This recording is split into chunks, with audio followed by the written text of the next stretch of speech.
Jaya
Vasudevaya. Om Namo Bhagavate Vasudevaya. Om Namo Bhagavate Vasudevaya. This morning we're reading from the Srimad Bhagavatam, Canto 3, Chapter 7, Text 16. Sadve tadvyaditam vidvan natmamayayanam hare abatya parta nirmulam vishvamulam nayadbahi sadve tadvyaditam vidvan natmamayayanam hare abatya parta nirmulam vishvamulam nayadbahi sadve tadvyaditam vidvan natmamayayanam hare abatya parta nirmulam vishvamulam nayadbahi. Sadhu, as good as it should be. Etat, all these explanations. Vyaditam, thus spoken. Vidvan, O learned one. Na, not. Atma, the self. Maya, energy. Ayanam, movement. Hare, of the personality of Godhead. Abati, appears. Apartam, without meaning. Nirmulam, without basis. Vishvamulam, the origin is the supreme. Na, not. Yat, which. Bahi, outside. Translation. O learned sage, your explanations are very good, as they should be. Disturbances to the conditioned soul have no other basis than the movement of the external energy of the Lord. Purport. A living entity's unlawful desire to become one with the Lord in every respect is the root cause of the entire material manifestation. For otherwise, the Lord has no need to create such a manifestation even for his pastimes. The conditioned soul, under the spell of the external energy of the Lord, falsely suffers many unfortunate incidents in material life. The Lord is the predominator of the external energy, Maya, whereas the living entity is predominated by the same Maya under the material condition. The false attempt of the living entity to occupy the predominating post of the Lord is the cause of his material bondage. And the conditioned soul's attempt to become one with the Lord is the last snare of Maya.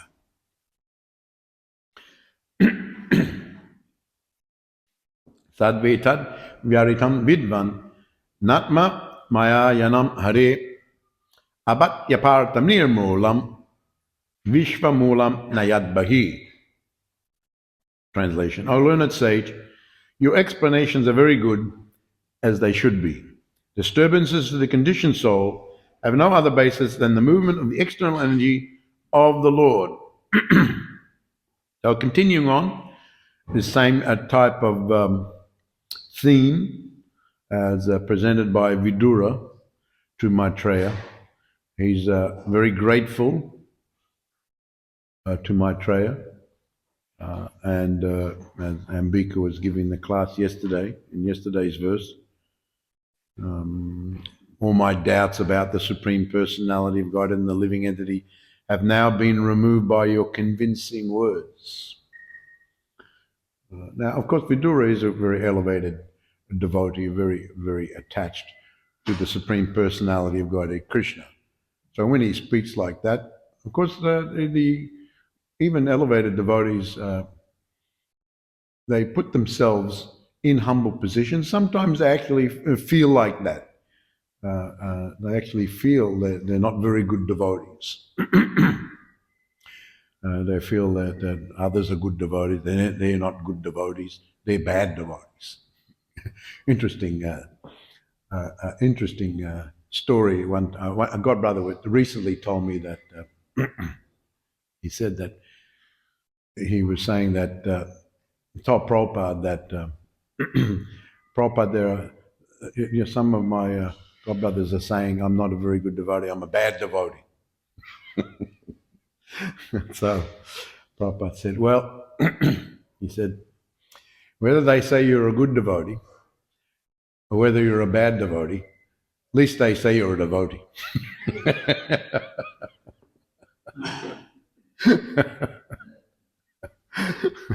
At least they say you're a devotee. So you know, the elevated souls. You know, you read many accounts like that where they actually express these feelings and speak like that. And you know, I can't say actually how they feel. You know, they are in a very elevated position, a very lowly position, but you get the impression that they actually feel like that, and that they had doubts. But Vidura, we should never think like that. That they have doubts. Even if they have doubts, we should afford them the respect they're due, and Vidura is giving great respect. Now, it was Maitreya is a very elevated devotee. It was mentioned a couple of times in the Bhagavatam that he was a little bit very elevated, very advanced devotee.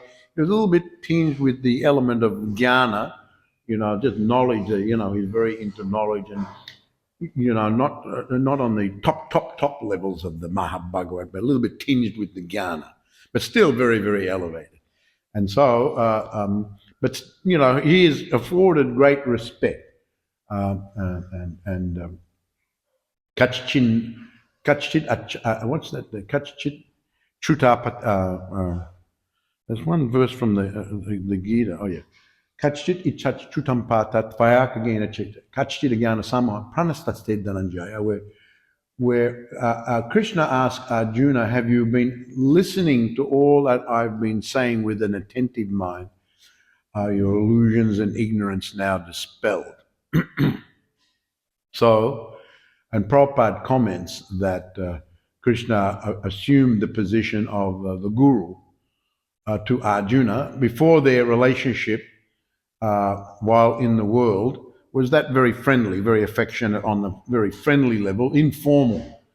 But when Arjuna presented himself as very confused and undergoing suffering, mental suffering, and the whole situation, the battle at Kurukshetra, then Arjuna actually asks him to be Sishyasteham Sarimam Tom Prapanam.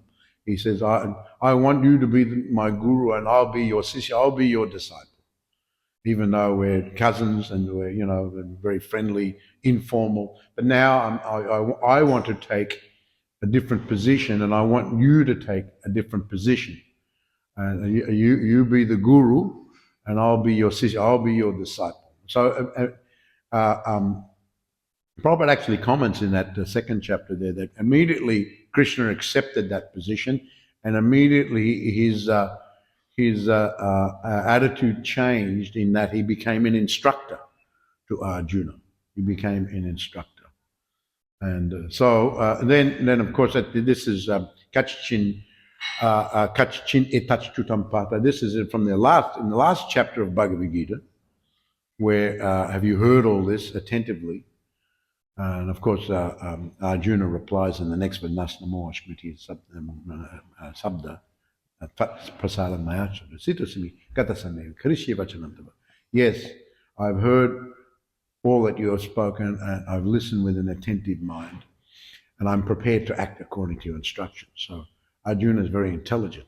He's been listening. Now, actually, in the previous verse, now to become a good disciple and to be able to hear and absorb what has been spoken, Krishna speaks about a couple of qualifications. There are many qualifications to hearing nicely. Have you heard all this with an attentive mind? Now, that's a point also, because generally in the material world, our minds are all over the place, and it's hard to fix the mind for any length of time, especially in Kali Yuga or anything. And chanting our rounds, and what to speak of the materialists, their minds are all over the place, and to fix their mind. So, but this subject matter is so important. And therefore, Krishna's he's pointing this out. This needs an attentive mind. Have you heard all this with an attentive mind? We have to give proper attention. We have to give proper attention to this subject matter. It's not ordinary subject matter. Prabhupada makes a point of this, just like a casual conversation, even a book about this or that and the other. This is not Bhagavad Gita, Srimad Bhagavatam. These subject matter, they're not ordinary. They're very deep, they're spiritual, and they're very, very important. So because of the importance of the subject matter, one has to give proper attention to it. Listen to it with an attentive mind, intelligence fixed, and then you'll get the good result. But on top of that, Krishna actually says there's another couple of qualities that the listener should have, and he speaks about shraddha. One has to have faith in the speaker, have respect for the speaker, have faith in the speaker, have the respect and faith in the subject matter. And so this shraddha is very, very important. To have gratitude, faith in the speaker, the subject matter, so on. And another point is mentioned here is that Anusuya. Didn't we have a devotee here named Anusuya? Yes. What happened to her? Is she? Okay. Anusuya means non-envious. Non-envious. So if you've got that envy, and this gets to the point of one of the points of Prabhupada's comment in his purport about the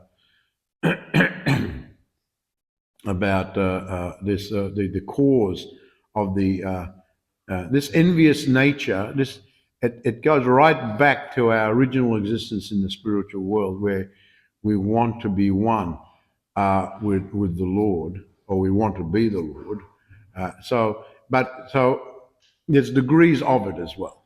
So in other words, to be able to hear this subject matter, you can't be full of envy. You can't be full of envy and spitefulness and jealousy. I mean, what are you going to hear? If I'm talking to you and you're very envious of me, what are you actually going to hear?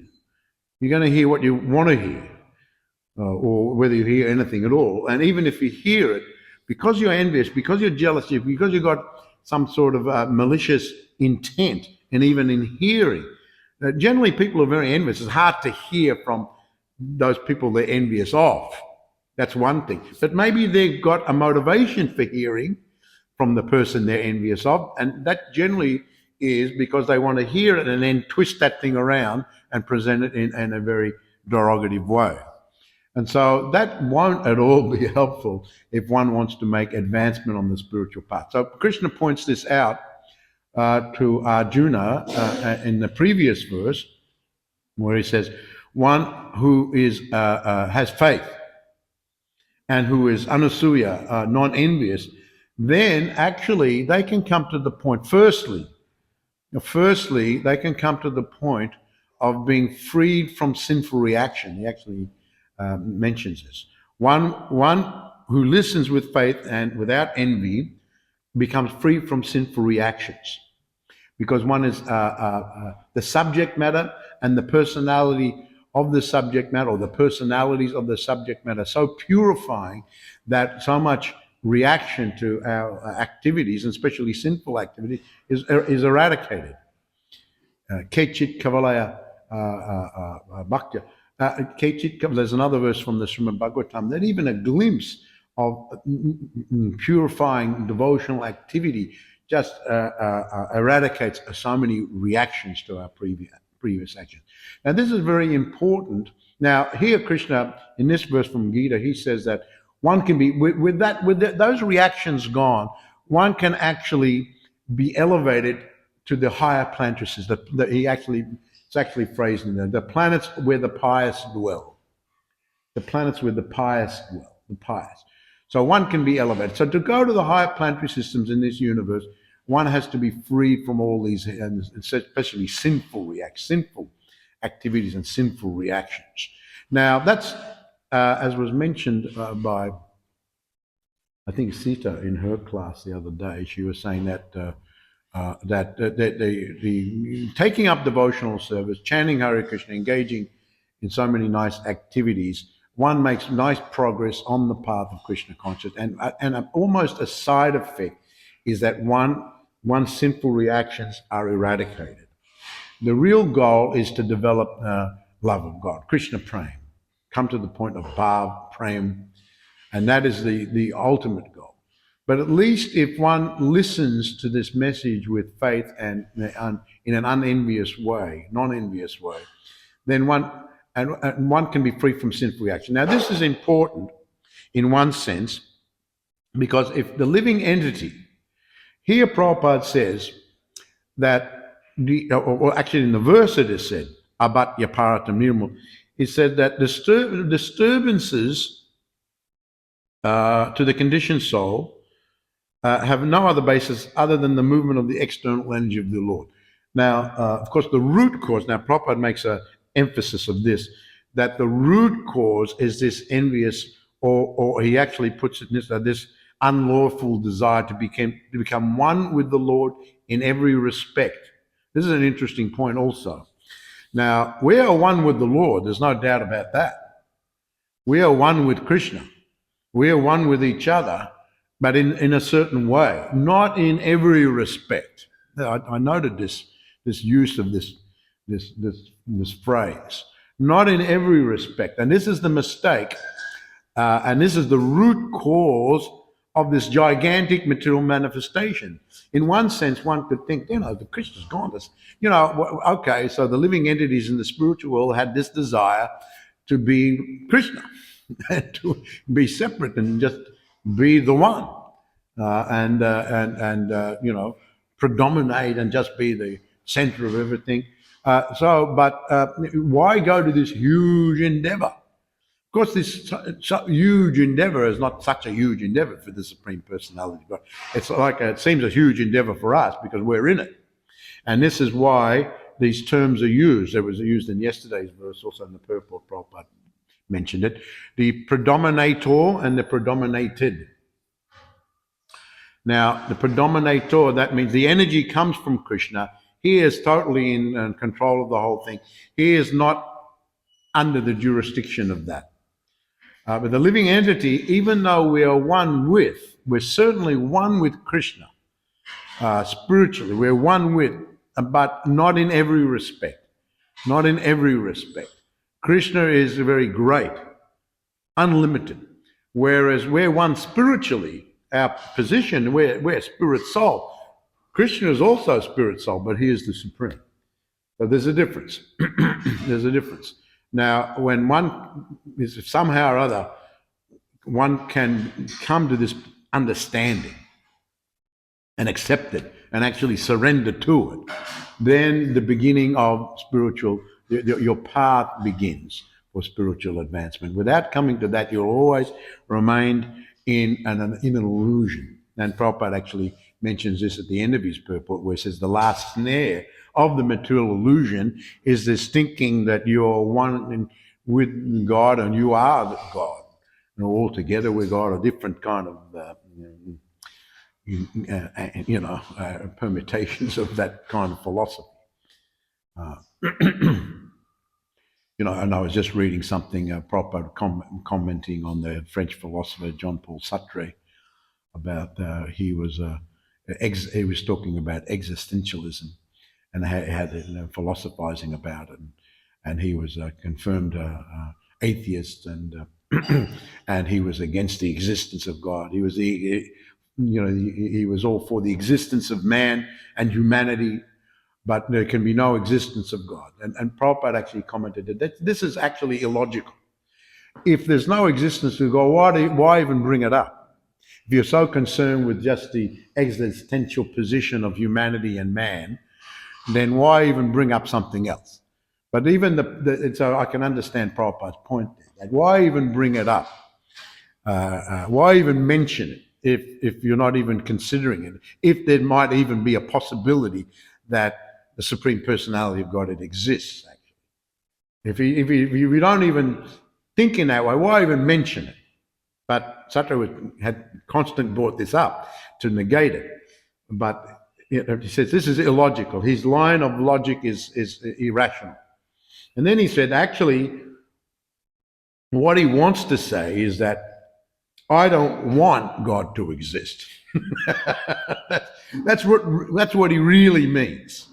He said that whether you want or not is irrelevant. The position is that Krishna is always in existence and you're always in existence. But he is the great. We are one with, but he is the great. He predominates. And the material energy in turn is created and it predominates us, the living entity. And because we're predominated, then we are disturbed in so many ways. But our illusion is that we think we are the predominator. It all kind of fits in together. So when one comes to this understanding about this whole illusion of the whole thing, I'm reading another interesting section of the Srimad Bhagavatam where Devayani, she was the daughter of Sukracharya, big personality, and she was very learned in her own right. And in her maturity in life, she actually made a statement, a very interesting statement. She said that life within the material world is like living in a hotel full of tourists. He said, no one's here for very long. People come and go. Just like, what importance do, you meet the tourists, you go somewhere on holiday, for example, and you stay in a hotel, there's a whole bunch of tourists in. You're a tourist. You're a tourist and they're tourists. So you exchange pleasantries. How are you? Where have you come from? What are you going to be doing? But you don't place that much importance because you know they're going to be gone in a week. You're going to be gone. They're going to be gone. Everyone's going to be gone. You don't place much importance to that conversation even. You probably never see them again for the rest of your life. I'm from Germany, I'm from England, and I'm from America, and you met them there, and you're never going to see them again. So you don't place that much importance on that whole situation, the hotel, the place, the people. So I thought it was a very interesting comment. The life in the material world, she said, is like living in a hotel full of tourists. We kind of, because we're an illusion, thinking we're all in all and this place is all in all, or what we make of it's all in all, we kind of cling on to things. We cling on to this and that and the other, but, they're all going to be, taken away. Taken away. We're going to be taken away. They're going to be taken away. So it's kind of, it's futile. In other words, the whole thing's futile. So the sooner one comes to that realization, the better. But as long as one remains in ignorance and is not enlightened by the great souls, the sadhus, this word is used here, sadveta, sadhu, the sadhu. There's another verse from the Bhagavatam, prasangamajanam pasamatmana kavayovidu, sadhu sadatso krito moksha dvarama pavatam. Sadhu, again this sadhu. In this verse from the Bhagavatam, everyone has attachment. Now, the problem is, as far as spiritual advancement, that our attachments are to material things. If we can just switch our attachment from material things to the sadhus, sadhu eva, samantavya, moksha dvaram. Now, if we can switch our attachment from material things, everyone's so attached to so many different, and Prabhupada actually mentions in the purport, this is from the third canto, that he says that it's just natural to have attachment. It's intrinsic for the spirit soul. But we've got so many attachment to the material things, and he commented that even if you end up by yourself, let's say you've got elderly, you've got no one else left. Interesting comment, and by the way, I had to go to the specialist the other day, and then they said, as always, filling everything in. They said, well, can you just put down your next of kin? And I was just about to say, oh, wait a minute. Well, they're all dead. What do you, mother and father? Yeah, mother and dead. Father, dead. What about any brothers or sisters? They're all dead. Any cousins? No, they're dead too. I was gonna, well, just put a friend down there. They had to put something in the box. I said, oh, right, I can do that. But, it's just like, the thing is, a lot of people end up, I was just up in Kansas staying with some of our devotees, they're doctors. And they were saying they have to deal with a lot of patients. And they said there's so many people, elderly and all sorts of people, they're very lonely. They live by themselves. They haven't got anyone for different reasons. And Prabhupada actually comments that even the attachment is so strong that you have to have something to be attached to. So, if you haven't got someone, then you'll have like a pet dog or a pet cat or a budgie. I remember visiting someone who was very attached to his budgie.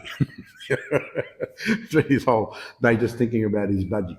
So Prabhupada actually comments, if you haven't got anyone or anything better, then you'll be attached to all sorts of things, and but these things become more and more miserly.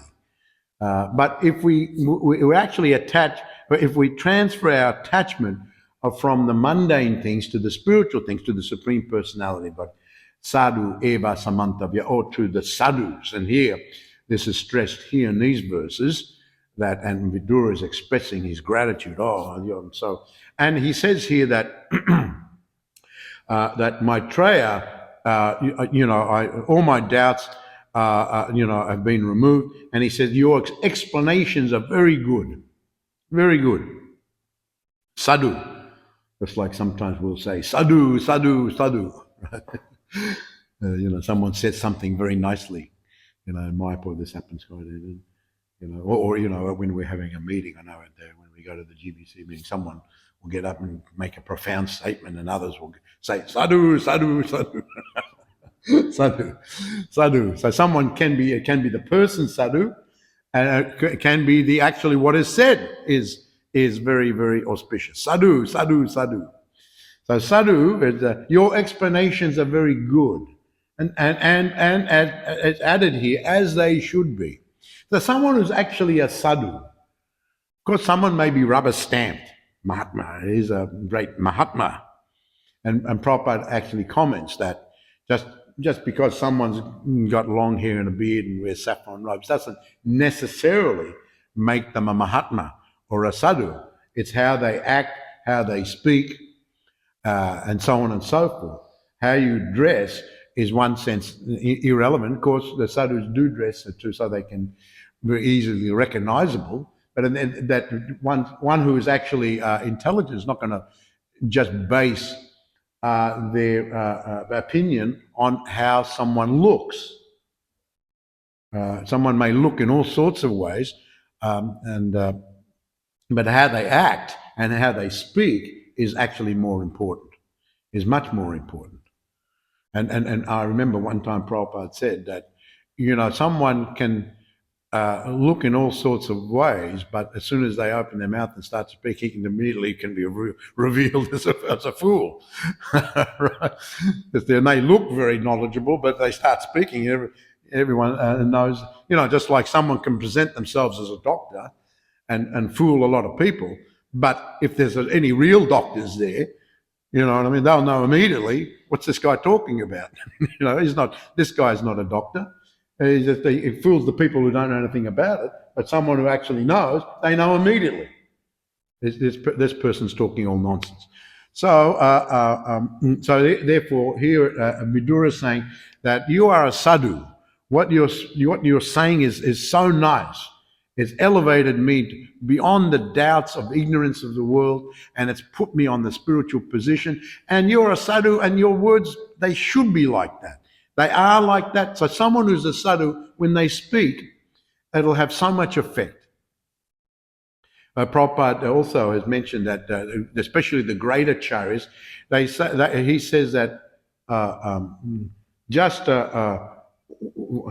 one word can have such huge effect.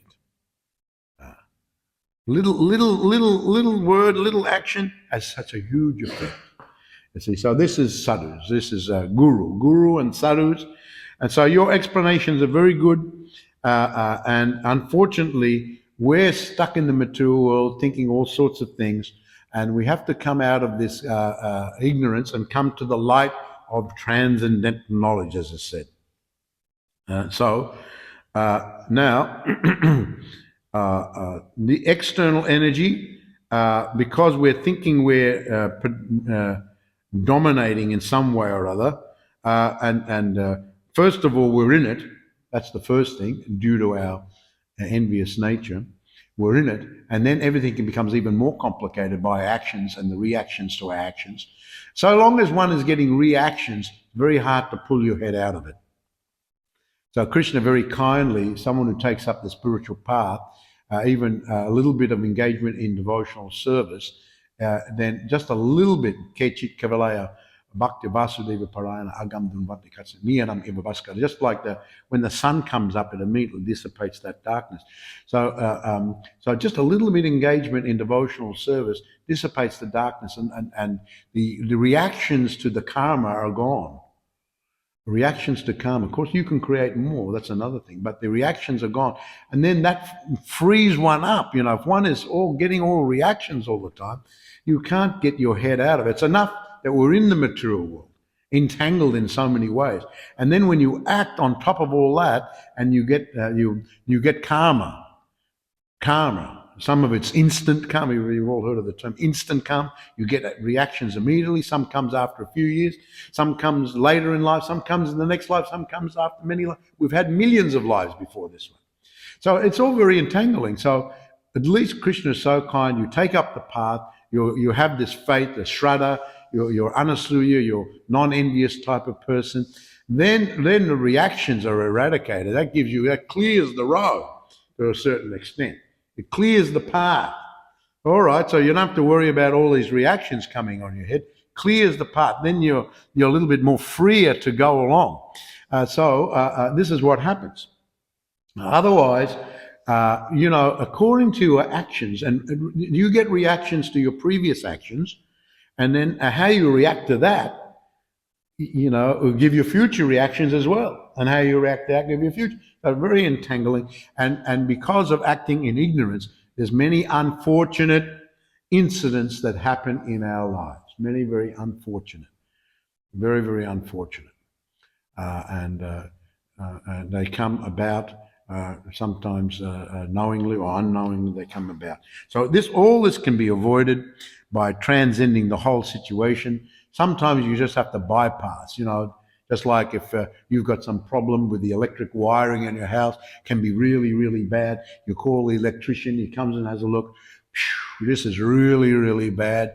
We could try to get in and fix all that wiring, but it's eaten away by rats and mice and this and that and the other thing. The best thing altogether is just that you forget all about that and just bypass the whole system and put in a whole new thing. So actually, coming to Krishna consciousness that's more or less what we need to do. You need to bypass all this material activity altogether and just go straight to the spiritual. Of course, one can go gradually, dovetailing, your attachment to the material thing. It can be just transferred to the spiritual thing. Become attached to the devotees. There may be difficulties along the way. Even that attachment to devotees, there may be disturbances from time to time, but that's a heck of a lot better than the disturbances you're going to have by attachment to the material activities. Sometimes we experience disturbances in relationships, even with devotees, because we're all going along the path. We're not totally free from our previous habits and whether mental or physical. We're not. So therefore, there's going to be clashes from time to time. But still, that type of attachment into that community of sadhus is far, far better than attachment to the material activities of the world, because that material just is going to lead you deeper into the forest. And the other way, even though it's hard, just like if you're going out of the jungle there's sometimes a lot of thorns and so many things to get through. But if you keep following the right path, you're going to get out, and at the end, you're going to be free. So spiritual life is like that. There'll be some difficulty. You have to expect there'll be difficulties, but if you stick to it and and be in the right frame of mind, have that faith, have that non-envious kind of nature, be grateful, so on and so forth. Stick to it, then one will achieve the topmost result of devotional service. Hare Krishna. I'll read this verse again if anyone has any questions or comments. Sadve tat vyaritam vidvan natma maya yanam hare abat yapartam nirmulam vishvamulam nayadbahi. O learned sage, your explanations are very good, as they should be. Disturbances to the conditioned soul have no other basis than the movement of the external energy of the Lord. Any questions, comments? Yes. Hare Krishna. There goes your phone. Thank you for the class, Maharaj. You mentioned about inquiry. We should be non-envious and should have faith and respect the person that we're inquiring from. My question is not that it's related to spiritual topics, but in Mahabharata there's Ekalavya. He wasn't envious of Dronacharya, and he had faith in him, even though it wasn't spiritual topics. He was learning, but he was rejected. So would some kind of circumstance other than, even if the inquirer is non-envious, has faith and respect? But did he? Ekalavya, he was rejected because of his situation, but and if he was humble, he would have just accepted it, but he didn't. You see, and he just thought he'd get around it by having a murti of his guru and just go ahead and do it anyway in that way. So that shows some pride there, which means there was some kind of enviousness there, that resentment there. So was he? In one sense, you could see it. Yeah, he was sincere and he was affectionate toward. But if he was actually really deeply sincere and affectionate, he would have just accepted what Dronacharya had said. No, you can't take this up. He would have just accepted it and just not tried to do it. And so, in one sense, yes, and another sense, no. So, using that example, I don't know if it's an appropriate example, because I don't regard, just knowing that story also, that he showed some pride there in just going ahead and doing it anyway. And then Vasudev Dutt was who was that one who was rejected by Lord Chaitanya, or Mukunda Dutt, was it that was rejected by Lord Chaitanya? Mukunda, yeah, and he just and the reason was because he was associating sometimes with them in person. So Lord Chaitanya rejected him, and then he said that he won't get my association for millions of lives. So when Mukunda Datta, he accepted that, but when he heard that at least after millions of lives, he didn't try to force his way into Lord Chaitanya. He just accepted it, but then he was really happy that he would at least after millions of lives get Lord Chaitanya's association again. So then, of course, when Lord Chaitanya heard that, he was very pleased with it, and he brought him back in. So because he was very humble about it, Lord Chaitanya felt very inclined to that. But and then, there's many things you could explain about the Ekalavya incident. But yes, we have to be careful, and of course, we can't expect that we're going to be immediately humble. That's not possible. But at least we should be understanding that we have to, as much as possible, have respect and have gratitude, and remain in a humble position, ready to follow the instructions of the sadhus and the guru, just as Arjuna did. He followed. Nastamo Shmriti Labda Tat Pasaramaya. Yes. Have you heard everything with an attentive mind? Is your illusion ignorance never? Yes, I have heard by your mercy, and now I'm prepared to act according to your instruction, is what Arjuna said. So then he followed it. So if Arjuna didn't want to go in the fight. So then after hearing Krishna, he could have said, no, I'm still not going to do it. But he didn't. He followed Krishna. So that's the true sign of humility. If you actually follow, that's the true sign. If you don't follow, then that's not humility, and that enviousness is tied into that pride and everything like that. All right, I think we've got time for at least one more. Yes. I'm going to project a mundane understanding of human psychology. At the moment, there's a trend, within relationships of boundaries. I have to set my boundaries. So when you were saying the material energy was created specifically because we'd wanted to be one with the Lord, and I was thinking, Krishna was setting a boundary, and then you were talking about envy, and I was imagining in the material world, sometimes people like to merge with other people because they don't want to take the responsibility of existence within themselves, and they become like psychic parasites. And I was wondering if that could be a part of the understanding of that. Like, in a way, it's almost a mercy in that Krishna's given us a means by which we can create an autonomy outside of envy, autonomy of existence that is in relationship with him, rather than just this mindless non-existence of merging where you're not actually conscious. We have an opportunity to become conscious and have an actual relationship. Okay. So I was just thinking, because often the focus is on Interesting that you said about that's an interesting point about the boundary. That Krishna has set a boundary, and Prabhupada uses this word. I noted it also.